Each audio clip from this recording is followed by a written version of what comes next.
Hello friends, welcome back to the Matt Greer Music Channel. Today we're going to look at the Roland SP-404sx. Released in 2009, this was the successor to the original SP-404 and continues to be an immensely popular addition to the Roland Boss SP lineup. The compact form factor, relative ease of use, and attractive price point make this a well-loved addition to many a music maker studio. So, let's see what makes the SP-404sx tick. Coming in at 7 inches wide, 10.1 inches long, almost 3 inches thick, and weighing a little over 2 pounds, the SP-404 is compact enough to fit in a backpack, but reassuringly hefty and sturdy enough for finger drumming and live shows. The back panel features the DC power in, the power on-off slider, MIDI in, RCA line in for audio sampling, and the RCA line output. The front panel features a 1/4-inch headphone output, the SD card drive, a microphone level knob, and the 1/4-inch microphone input. On top we've got 4 main knobs, 6 quick effect selector pads, a variety of function and edit buttons, 12 sample pads, and 3 sample parameter control pads. Users of other Roland Boss samplers should be able to adapt to the workflow quickly, but if you're new to the family of devices, there may be a bit of a learning curve. But after a quick tutorial, you should be up and running confidently in no time. With the basics out of the way, let's take a deeper dive into what makes this little sampler so well liked.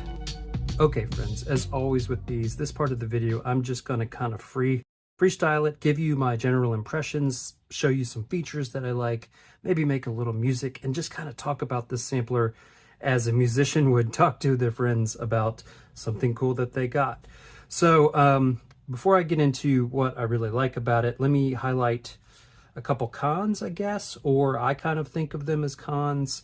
One of the things that I really had to get used to when I first got this was that there's no like chromatic pitching of samples, and that's pretty much the same across the entire SP range. The SP-505 kind of can take a sample and kind of put it on this chromatic keyboard, but the results of which are okay, but not great. But it's not like an MPC where you can sample like a piano key and then play that and it sounds more or less like a melodic instrument.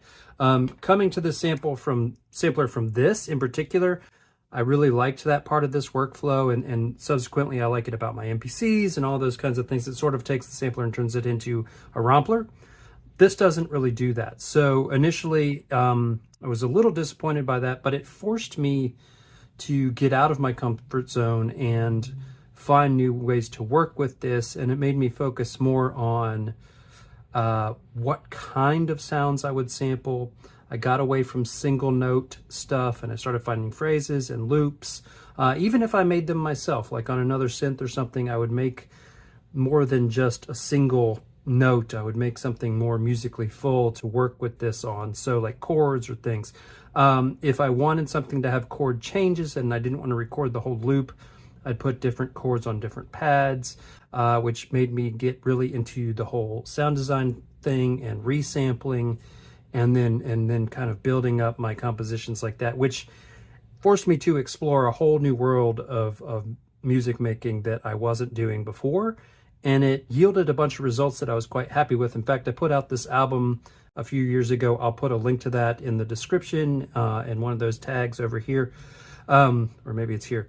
Anyway, that like 80% of it was made on this, and it was stuff that was kind of different to me.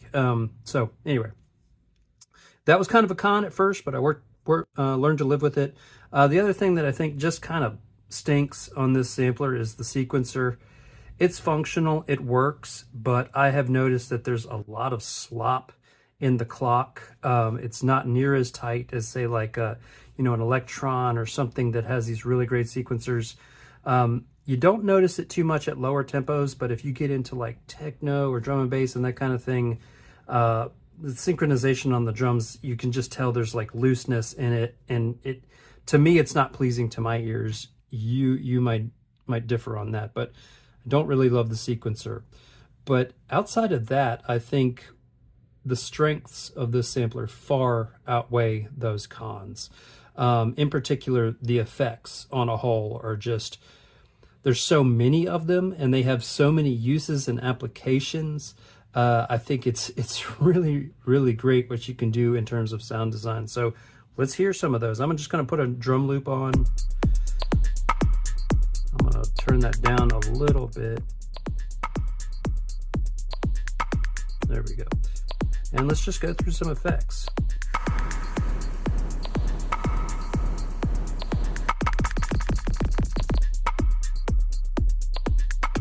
That's nice.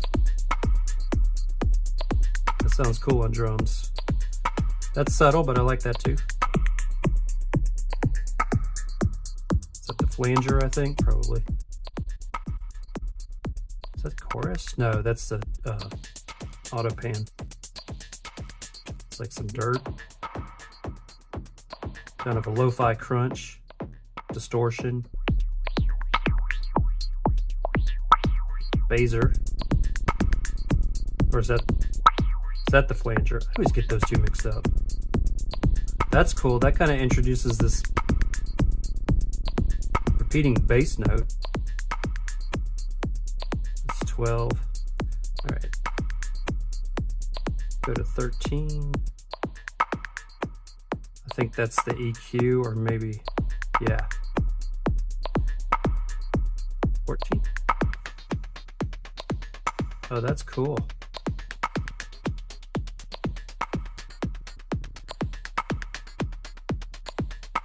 Bit crush. Lo-fi, I think. Oh, there's the vinyl sim.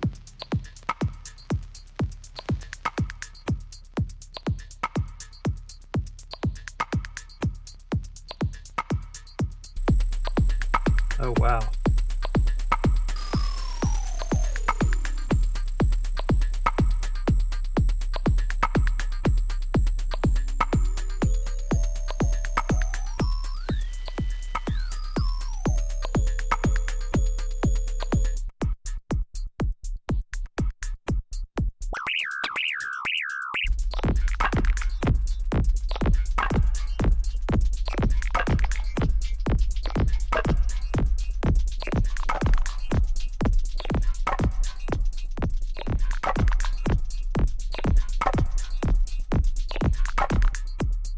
Pretty sure that was the pitch change. Sorry, this is kind of hard for me to read in this light. Plus, it's wrong. This cover was actually for a regular SP-404, not an SX. When I bought it, didn't realize that. Just wanted the color, so I ended up writing SX on it and adding a couple of the shortcuts here. But, anyways.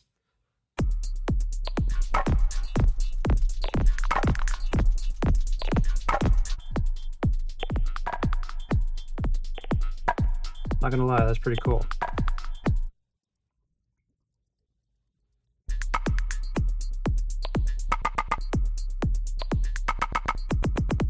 Got the stutter.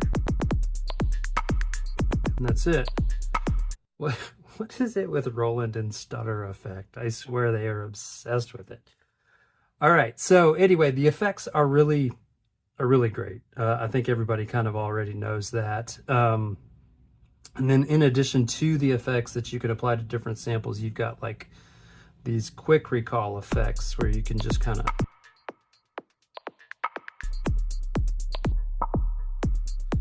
makes it really useful as like a DJ effect unit. I think that's probably why they use RCAs instead of quarter-inch connections. I don't love the RCA thing, but I understand why they did it. So anyway, yeah. And I love how you can like take a sound, apply some effects to it, resample it, and do that over and over and over so that you can start off with something, for a visual reference, you can start off with something that's square-shaped, and sonically speaking, it'll end up being circular or a triangle or a cube or any other three-dimensional object that you can imagine. I think that's really the best thing about it. It's a very creative sampler. And that's the best thing about it to me. So let's see, I'm gonna try just jamming a little bit. Let's see here. Just let this beat loop.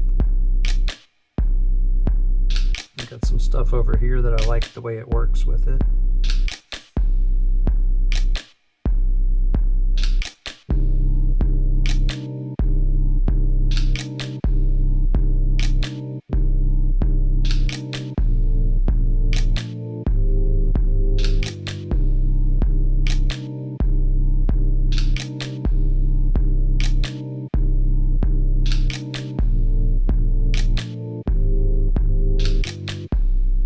Love that. And what you could do, you know, you could take these chords, you could add that vinyl sim or whatever your reverb, make chorus, make them wider in the stereo spectrum, do all kinds of stuff. But I've got those there. I've got these bass. So they correspond to those chords.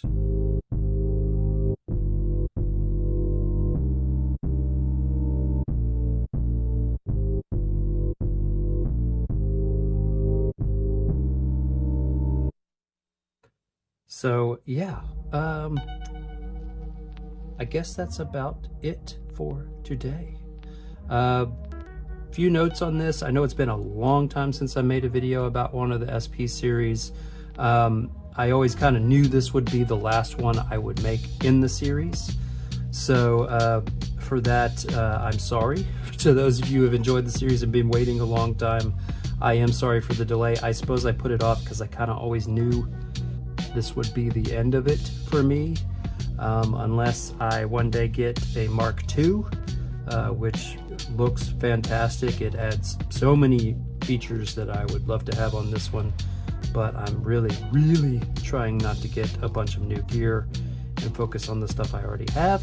And if I'm not using it, I'm gonna get rid of it. But I can pretty safely say this thing ain't going nowhere. But yeah, that's it. That's my overview and impressions of the SP-404sx. I hope you all have a good rest of your day. Happy music, Mickey. Thank you always for watching. Bye, y'all.